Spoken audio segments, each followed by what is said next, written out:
ሳንቲም ቁርጥ አስቆርጠን በልተና ሁለኩነ ነው። አባ በላይ አሁን በዚህ በ95 እድሜያቸው የበግረኛ ናቸው ይባላል። እንዴት ነው?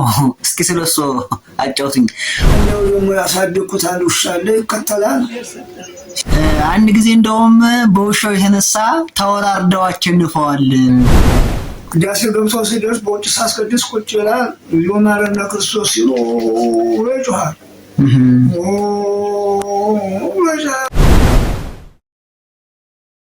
እናውላል መምህር አባ በላይ እግዚአብሔር ይመስገን ደህና ነው። ድምጽዎት ምን ነው ዝቅ አለ? ከፍ ማለት አይችልም?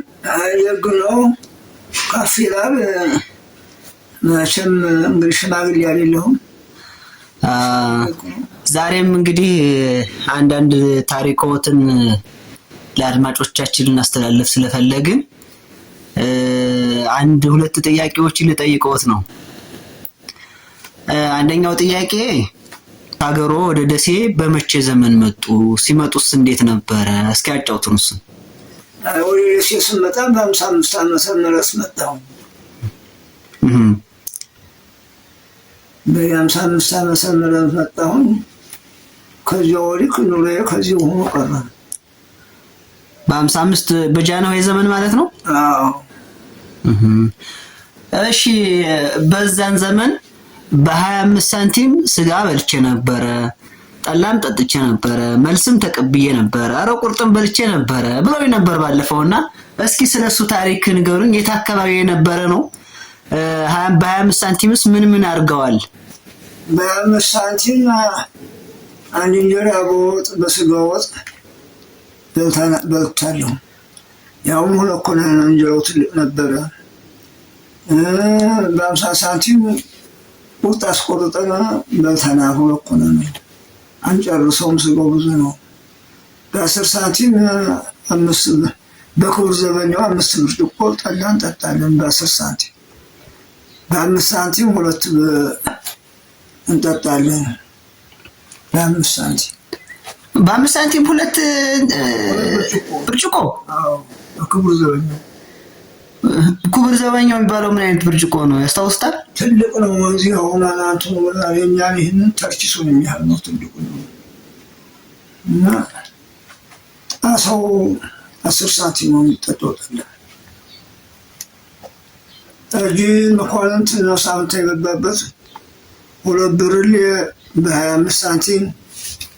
1 ብር ጓደኞችን ይዤ የገባው እንደሆነ 8 ብርሌ 2 እንጠጣለን። ያው የሚያሰክር ነው፣ ኃይለኛ ነው። እንጀራ አልበላ አንችለውም። ማሩም ሁሉም ያለው ነው። 8 ብርሌ በአንድ ብር ጓደኞችን ጋብዣ አውቃለሁ። በአንድ ብር 8 ብርሌ በአንድ ብር 2 ጠጥተዋል። 4 ሆነ። ስጋውሳ ስንት ይሸጥ ነበረ?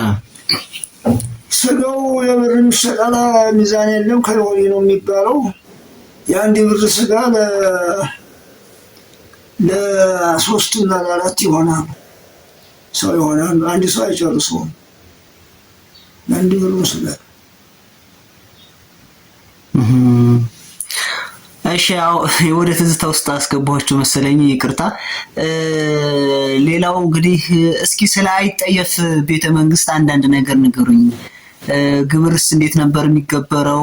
ሰውስ ለመግባት እንዴት ነበር የሚያደርገው? ቸግሮት ነው ሰው የሚገባው ወደ ልጅ ኢያሱ ቤተ መንግስት? በኢያሱ ዘንድ አይጠየፍ የሚገባው ንጉስ ሲመጣ ኃይለ ሥላሴ ሲመጡ ድግስ ሲያደርጉ ደጃዝማቹን ቀኛዝማቹን ራስ የተባለውን ደጃዝማች ቀኛዝማች ይሰለፋል። መጀመሪያ ራስ የተባለው ይገባል። ቀጥሎ ደግሞ ደጃዝማች ይገባል። ግራዝማች ይገባል። ቀጥሎ ደግሞ መኳንንት ይገባሉ። ትላልቆች ሰዎች ብላታ ገሌ፣ ባላምባራስ ገሌ እየተባሉ ይገባሉ።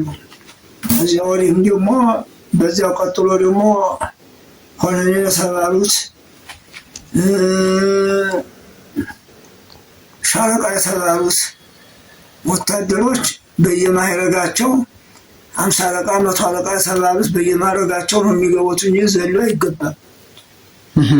መጀመሪያ ቀኛዝማ እንትና በራስ የሚገባው ራስ የተባሉት ራስ የተባሉት ይገባሉ። እዚያ ወዲያ ቀኛዝማች ደጃዝማች ይገባል። እዚያ ወዲያ ደግሞ ኮሎኔል፣ ሻለቃ፣ ሃምሳ አለቃ፣ መቶ አለቃ እየተባባሉ ያውላ ይገባል። እዚያ ወዲያ ተራ ወታደር ይገባል። እዚያ ወዲያ ደግሞ ምዕመናኑ እንደማረጉ እንደ ትልቅነቱ እንደ ትንሽነቱ ነው እንጂ ዘሎ አይገባም። እንደ እድሜው ማደግና ማነስ ትላልቆቹ ገብተው ከዚያ ወዲያ ቀጥሎ ትናንሹ ይገባል። እንዳይጠየፍ ከዚያ ምግብ ይገባል። ተጋፍቶ ደግሞ የሚገባውን ከገባ በላይ ግን ናውጣ ብሎ ዘበኛ አያስገባም። ይበላል እስከጠገበ ድረስ እንጂ ደጃፏን አኮርማዥ አለ፣ እዚያ ባለንጋ የሚገርፍ አለ፣ ጎሹ የሚባል ዘበኛ አለ። ትልቅ ጸልፍ የሚያህል ሰውዬ በዚያ ይከላከላል። ሾልኮ በጉያው የገባ እንደሆነ እንደው ተራምዶ የጃነውን ምግብ ለመብላት ነው ብሎ ከገባ በላይ አይወጣም። ማንም ሰው እሳቸውም ይቆጣሉ። እሳቸውም ማማ ላይ ሆነው አልጋ ወራሽ ጋር ሆነው ይበላል ይጠጣል እንጂ ሰው ቸግሮት አይደለም ወደዛ የሚገባው ወደ አይጣይፍ የሚገባው። አይ ምግብ አለኑ ግቡ ተብለው ግብር አበላለሁ ሲሉ የንጉሥ ረድኤት ነው ብሎ ሰው ሆ ብሎ ባይጠራም ሆ ብሎ ይሄዳል። ረድኤት ነው ረድኤት መስያው ይገባሉ። እሳቸው ግን በእንዲህ ያለ ቀን ግቡ ብለው ከየአውራጃው ከየወረዳው በገጠር አንስተው ይጠራሉ። ሹማምንቱን እዛ ጊዜ ቀላል ነው፣ ሰው ይጠራሉ። ጠጅ ነው ጠላ ነው በክቡር ዘበኛና በወታደር ታጅቦ አይጠየፍ የሚባለው ቢገባ ሰው ጭጭ አርጎ ስለያዘው አይጠየፍ ተባለ። እዚያም ቀጥሎ ደግሞ መርሆ ግቢ የሚባለው አገር ግዛት ኪዳነ ምሕረት ተጣገም ሎሪ ጌታዬ ደግሞ ያበላል።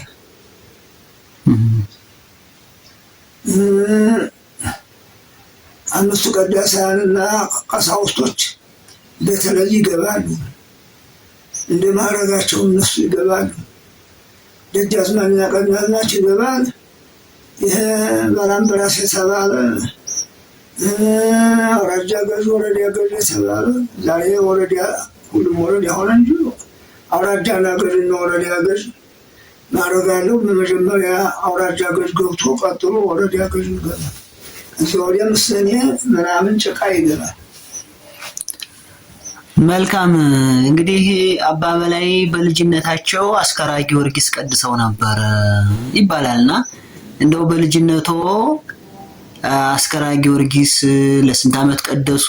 አስከራ ጊዮርጊስስ እንደው ምን አይነት ቦታ ናት? የቅዱሳን ቦታ ናት ይባላልና እስኪ ስለሷ ትንሽ አጫውቱኝ ስለ አስከራ ጊዮርጊስ። እርግጥ ስንጠይቅ በአፄ ዘርዓ ያዕቆብ የባር ጊዮርጊስ ከተባሉ ሀገራታች ቆለው ተተክሎ ነው ብለው እዚያ ነበር የተተከለው። ገበያ ምንም አለው። እዛ የታወት እንዳይሰረቅባቸው ከዚያ አድርገው አለቷ ተሰነጣጠቀም ነበረ። ከዚያ አሁን ወደ ላይ ጠግቦ ቦታ ወጥቶ ወደ ደጋው ሲተከል አሁን በአፄ ዘርዓ ያዕቆብ ዘመነ መንግስት የተተከለው ተብሎ በሀገሪቱ አንደኛ ነው። በአፄ ዘርዓ ያዕቆብ ዘመነ መንግስት የተተከለ ለመሆኑ መረጃ አለው። አሁንም መረጃ አለው። እሱንና ጣርዳ ገብርኤልን፣ የወይን ማርያምን፣ ቄራ ማርያምን ቀደምት ናቸው እያሉ በቀደምትናታቸው ይከበራሉ። ሰውና ሰው ሲጣላ እስቲ ማን ይናገር ሲባል መጀመሪያ አስከራ ጊዮርጊስ ይነገራል፣ ጣርዳ ገብርኤል ይነግራል። ከዚህ ወዲያ ጤፉት ተብሎ ግሸን ይታያል። ግሸን ማርያም ስንት ዓመት ቀደሱ? እዛ 35 ዓመት ያህል ነው የተቀመጥኩት። በቀዳሽ አዎ በዲቁና ወደ ደግሞ በከተማው በዚህ መጣው ቀረው። አባ በላይ አሁን በዚህ በ95 እድሜያቸው የበግ እረኛ ናቸው ይባላል። እንዴት ነው? እስኪ ስለሱ አጫውቱኝ። በግ እንዴት ነው የወደዱት? እረኛ ስለመሆን የፈለጉት በዚህ እድሜዎት? እስኪ እሱን አጫውቱን። በጎች እርግጥ ደግ ናቸው። ሌላ ስራም ስለሌለኝ በጎችን እንግዲህ ያለው ሙክቶችን እንትናለሁ ሲያምረኝ ማርጀ እበላለሁኝ። ከነ ጭቅጭቅ ብዬ በጎች እያገርኩኝ አሁን ትልቅ ሰው ሸመገልኩ በላይ ነው ያገርኩት። በፊት ግን በጉልበት የሰርቼ እበላለሁ እጠጣለሁ። ግን ስሸመግል በጎቹን ገዝቼ በጎቹን እያራባሁኝ በጎቹን እያስወለድኩኝ የምሸጠውን እየሸጥኩኝ የማርደውን እያረድኩኝ ልጆች አሳደግኩ። አሁንም እንግዲህ ያለሁኝ ዛሬ አሉ ትንሽ እንደ 12 በጎች አሉ። እንዴት ነው ግን እንደው ጉልበቶ አይደክምም? አሁን በዚህ እድሜ ሲያግዱ ቢደክመኝም እከተላለሁኝ። ትንሽ አይነት ደከም ብሏል። ያው እንደው ደግሞ ያሳደግኩት አንድ ውሻ አለ ይከተላል። ሲነኩበትም የማይወድ የሄዱበትንም ያሳየኛል። ሎም ይመልሳቸዋል። ሰውም ሲጨብጥበት ይናከሳል፣ ይጮሃል፣ አያስቀርም። አዎ ይሄን ነገር ሲባል ሰምቻለሁኝ። ውሻው ሰው ሲነካበት በጎቹን አይወድም። አባ በላይን ወደ ቤተክርስቲያን ሲሄዱ ቤተክርስቲያን አድርሶ ይመለሳል። ጠዋት ሲወጡ ይወጣል፣ ማታ ሲገቡ ይገባል ይባላል። ይሄ እውነት ነው? እውነት ነው። አሁንም እየሰራ ነው። አባ በላይ ውሻ ያው ጨዋ ነው። እንደፈለገ አበላም፣ ዳቦም አይበላም፣ እንጀራም በወጥ አይበላም። ወተቱንና ስጋ ቁርራጮችን ያገኛችን ይበላል።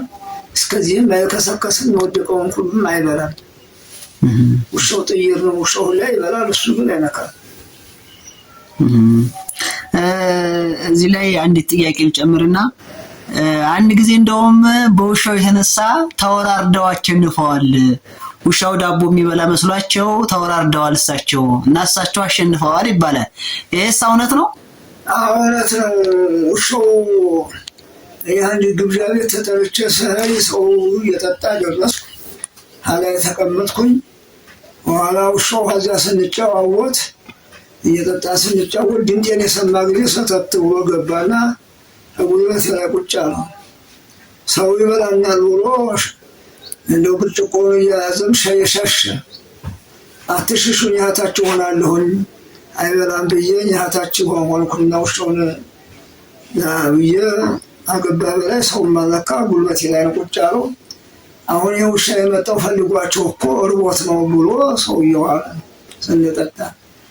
ራይረው መባክህ ተው፣ የፍቅር ይዞት ነው እኔ እንዳከብር ነው የጋር ነው የሚውለውም የጋር ነው የሚያድረውም የጋር ነው እኔ አሁን ልቀበል መጥቶ ነው ስል አይ አሁን ዳቦ ገዝቼ ብሰጠው ቢበላ ምን ትሰጡ ነበር ብሎ አለ። እኔ እንደ ቀልድ መስሎኝ 100 ብር እሰጣለሁኝ፣ እኔ 200 ብር እሰጣለሁ አለ። አንተ ምን ትሰጣለህ ብለው 200 ብር አለ፣ 300 ብር አለ። እኔ ያለችኝ ያቺ 100 ብር ነበረች፣ 100 ብር እሰጣለሁ። ይህንን ዳቦ ገዝተህ አንተ ቢበላ ብዬ ተነጋገርኩ። ሰዎቹም ሂድና ግዛና እናናሉት። 2 ዳቦ ገዝቶ መጣ በ5 ብር። ያን ዳቦ ይሰጠው አሽትቶተው እንኳን የበላ ዝም አለ፣ አንገቱን ደፋ። እሳቸው ይስጡት ተብዬ አቀበሉ። ስሙ አቀብ እንካይችን ጠቀበ ጠበቀ ነው። ይችን ብላ እንካ ብዬ ብለው ጥርሶቹን ብልጭ አድርጎ ሳቀብኝ። ምንድን ነው የሳቀው ቢሉኝ፣ አይ መቼ ወዲህ ነው ዳቦ ስበላ እውቀቴን ያወቅኸው መቼ በልቼ ላውቃለሁ ብሎ አለ ብዬ መልስ ሰጠኋቸው። ውሻው ነው እንደዛ ያለው ከመቼ በላይ ከመቼ ወዲህ ዳቦ በላይ ያለው ብሎ ሳቀ። ሲስቅ ምንድን ነው አሳሳቁ ብሎ አይ መልሱ የውሻው መልስ መቼ ነው ዳቦ ስበላ የማውቀው ብሎ ነው የሳቀው። እና ያው ዳቦ አይበላም ውሻ እንግዲህ ያው የምታዩት ነው አልኩት። አሁን ሰው የተወራረድከውን ክፈል ያን 200 ብር አሁን ያን 200 ብር ተቀበሉት። እኛ አንዲት 100 ብር ያችን ይዤ ነበር። ይችን 100 ብር ምርዋለን የሰሩን ይክፈል ይህን ሰውዬ እንዲህ ብሎ ተናግሯቸዋል አለ። አሁን እዚያ ጊዜ ሲጠጣ እኔ ጉልበት ላይ ተቀምጦ ምንም የሚወጣውም የሚገባውን ሰው ቀና ብሎ አይል ብቻ ዝም ብሎ እቻ ጉልበት ላይ ተቀምጦ ቁጭት ብሎ ተቀምጦ ስጠጣ ዝም ብሎ እኔን እያጫወተ ዝም ብዬ ጠጥተና ወደ ቤት ይዞ የመጣ ያም ሰውዬ ተቀጥቶ ቀረ። እዚያም ወዲህ እያሰርኩት ወደ አለሪም ብዬ ማታ ማታ በውሻው የተነሳ አለሪም ብዬ በለው። ውሻውም አሁን ድረስ አለ አክባሪ ነው። በጎቹን ይጠብቃል፣ ወደ ቤታቸው ይመልሳል። ሌላ ሰው ቢነካበት ግን ይናከሳል። እና በዚህ ነው። በጣም ጥሩ። እንደ ልጅ ነው ማለት ነው ውሻው? አዎ ልጅ ነው ይወጣል። አለመብላቱ እንጀራ ብቻ ነው እንጂ የጎዳኝ ውሻው ይንከባከበኛል በጣም። መጥቶ ፊቴ ቁጭ ነው የሚለው። በሬዎቹም ወደዚያ ሲሆን ሁሉም ብሎ ይመልሳል። አሁንም ምናምንም እንደ ውሻ ሲያይ ያባረራል፣ አያስቀርብም። እና በጎቹም አይወጉትም፣ ቢወጉትም ዝም ነው የሚላቸው እንጂ እንከስሽ አይሉም፣ ይመልሳል። ሌላስ ውሻው ጋር ቤተክርስቲያን ሄደው ገጠመኝ ያላቸው? ከቤተክርስቲያን ውጭ ሱቁጭ ይላል። አባ በላይ ቤተክርስቲያን ገብተው እስኪወጡ ድረስ ይጠብቃል። እግዚኦ ማረነ ክርስቶስ ይባላል ይላል። እንዴት ነው? በውጭ ሲያስቀድስ ቅዳሴ ገብተው ሲደርስ በውጭ ሲያስቀድስ ቁጭ ይላል። እግዚኦ ማረነ ክርስቶስ ሲሉ ይጮሃል። ምን እያለ ነው ሻይ እንደው እያሉ ሰውም ያልናል። አሁን ቁጭት ብሎ ቁጭ ብሎ ተቀድሶ ሲያበቃ ወደ ቤት ሲመጣ ወይም ይመጣል። ሰውም አይጣላ ይመጣል። እና እንጂ በዚህ ነው ውሻው ቤተክርስቲያን ገብቶ ንስናም አይል ምራም አይል ስርዓት አለው። አዎ ሰውም ልባላ አይልም። ውሻም አይቶ ነፍጀንና ከስ አይልም። ቁጭ ብሎ የሚወጣበት ይሄ የብሄድ በጣም ገውይ በሄድ አይናከስም። ምንም አንዝም። እንግዲህ አባ በላይ ስለሰጡን ታሪኮትን ስላጫወቱና ጊዜዎትን ወስደን የሰዓት ድረስ ስለቆየን እግዚአብሔር ይስጥልን። ሰውም እድሜዎትን ከፍ ያርገው፣ እግዚአብሔር ያክብርልን። ሌሎች አንዳንድ ነገሮች ደግሞ ሲኖር ፈቃደኛ ከሆኑ በሌላ ጊዜ ጠይቆታለሁ። ሰው ያው የታሪክ አባት ነዎት፣ መጻሕፍት ናቸው፣ ትልቅ ቅርስ ናቸው ይባላልና አንዳንድ ነገሮችን በሌላ ጊዜ ያጫውቱኛል። ብዙ ታሪክ ያውቃሉ ይባላል። ስለ ንግስተ ሳባም የሚያውቁት አፈ ታሪክ አለ ይባላል። እንደገናም ደግሞ ስለ ነገስታቱም ብዙ ጨዋታ ያውቃሉ። ስለ መድኃኔዓለም ታቦት አተካከልም በደንብ ያውቃሉ ይባላል፣ ስለ ሚስማሩ ሁላ። እና በሌላ ጊዜ እንግዲህ ጊዜ ካለዎት ያጫውቱኛል። እሺ፣ ሰላም እንገናኝ። እሺ፣ እግዚአብሔር ይስጥልን፣ እግዚአብሔር ያክብርልን። አመሰግናለሁ። በጣም አመሰግናለሁ። ለተጠየቁበት ምስጋና ይሁነው። እግዚአብሔር ይስጥልኝ፣ አመሰግናለሁ። ነው። በስተመጨረሻ ግን ሰው ማስተላለፍ የሚፈልጉት መልእክት ካለ የሚፈልጉት ነገር ካለ ለአድማጭ መናገር ይችላሉ። አዎ አሁን እንግዲህ ጊዜ ስላለብኝ ጊዜን አሁን ወደ ጊዜን ህር ነው። በሌላ ቀን እነጋገራለሁ። እሺ፣ እግዚአብሔር ይስጥልኝ። ነገራችን እዚህ ላይ ያቆማል።